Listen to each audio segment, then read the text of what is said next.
warahmatullahi wabarakatuh. Kepada yang terhormat dosen pengampu mata kuliah Ulumul Hadis dan teman-teman sekalian, selamat datang kembali di seri EduVlog Ilmu Hadis bersama saya Nabila Dwi Andayani dengan NIM 25120042. Alhamdulillah, senang sekali rasanya akhirnya kita bisa bersapa kembali di video ketiga dari rangkaian 10 video tugas UAS mata kuliah Ulumul Hadis. Di video yang pertama dan kedua, kita telah membahas pengertian hadis, perbedaannya dengan sunnah, khobar, athar, dan juga hadis qudsi, serta membedah struktur anatominya. Nah, sekarang di video kali ini, kita akan membahas materi yang gak kalah seru, yakni sejarah penulisan dan kodifikasi hadis. Pernah gak sih kalian penasaran?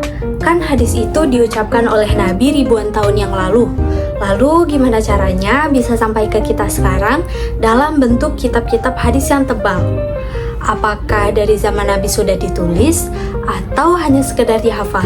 Nah, di video kali ini kita akan membahas perjalanan panjang hadis dari masa ke masa.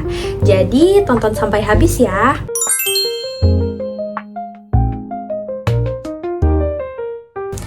Kita masuk ke pembahasan yang pertama, yakni masa Nabi dan para sahabat.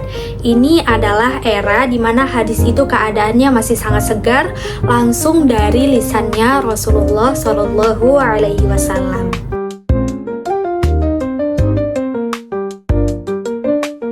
Pada masa ini, metode utama dalam menjaga hadis adalah dengan hafalan.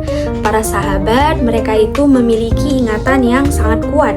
Setiap ada sabda ataupun perbuatan Nabi, mereka menghafalnya.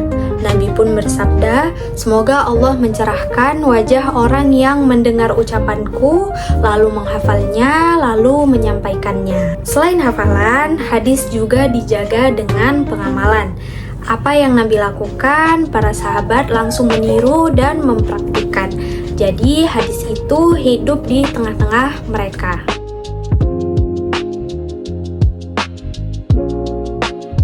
Ada sebuah hadis riwayat Imam Muslim yang sangat terkenal, di mana Nabi berkata, "Janganlah kalian menulis apa-apa dariku selain Al-Quran." Nah, mengapa Nabi melarang? Para ulama menjelaskan bahwasannya larangan ini itu muncul di awal-awal Islam karena khawatir akan bercampurnya antara teks Al-Quran dengan teks hadis. Selain itu, alat tulis di saat itu masih sangat terbatas dan Nabi juga ingin para sahabat itu fokus pada penjagaan Al-Quran.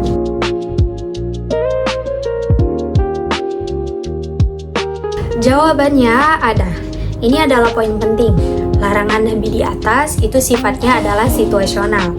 Di kemudian hari, Nabi justru memperbolehkan penulisan hadis untuk para sahabat yang hafalannya lemah atau para sahabat yang sangat dipercaya. Contohnya adalah Nabi pernah menyuruh seorang sahabat untuk menuliskan khutbahnya untuk seorang pria yang bernama Abu Syah. Ada juga seorang sahabat yang bernama Abdullah bin Amr bin As, yang mana beliau memiliki As-Sahifah As-Sadiqah, yaitu catatan hadis pribadi miliknya. Jadi di masa Nabi hadis itu sudah ditulis, tapi sifatnya masih pribadi dan sangat terbatas.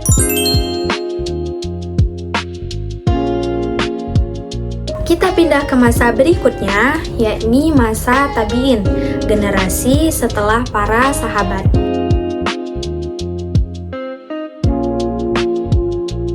Memasuki abad kedua Hijriah, situasi berubah. Para sahabat Nabi yang menjadi penghafal hadis satu persatu mulai wafat. Sementara wilayah Islam itu semakin luas dan mulai muncul berbagai fitnah berupa hadis palsu. Kebutuhan untuk mengumpulkan dan menyeleksi hadis pun menjadi sangat terdesak.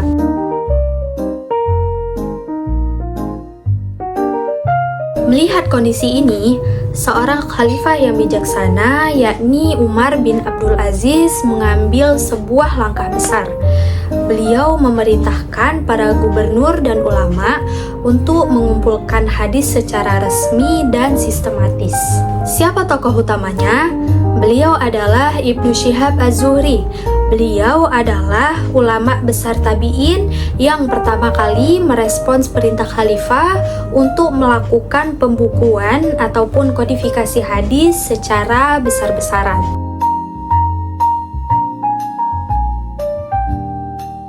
Hasil dari kodifikasi di era tabi'in ini melahirkan kitab-kitab hadis awal seperti Al-Muwatta karya Imam Malik dan Musannaf karya Abdur Razak.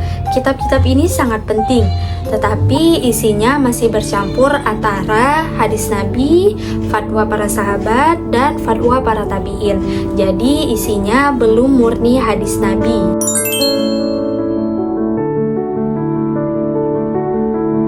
Sekarang kita sampai di puncak perjalanan hadis, yakni zaman keemasan hadis pada abad ketiga Hijriyah.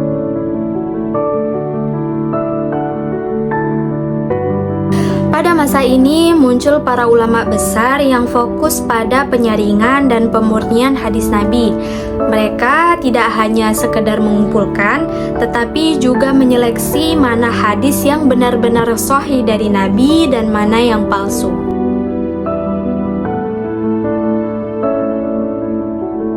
Inilah era di mana kitab-kitab hadis induk yang kita gunakan sekarang lahir.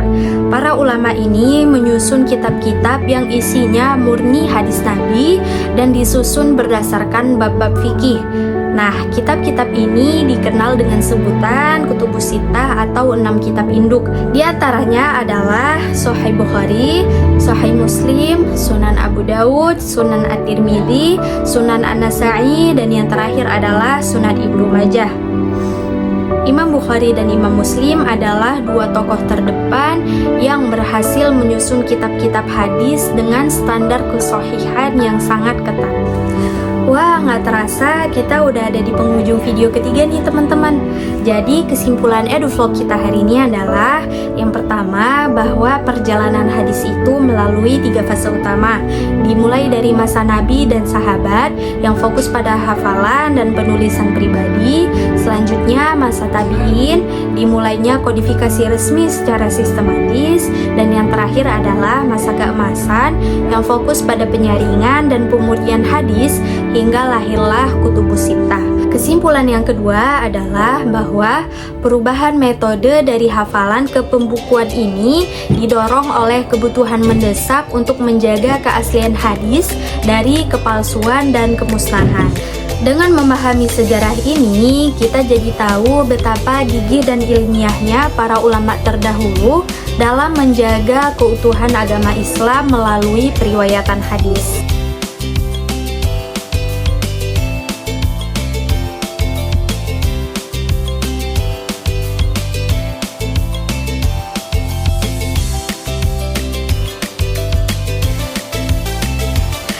Terima kasih banyak telah menonton video ini. Mohon maaf atas segala kekurangan. Saya Nabila Dwi Andayani pamit undur diri. Wabillahi taufiq wal hidayah. Wassalamualaikum warahmatullahi wabarakatuh. See you on the next video.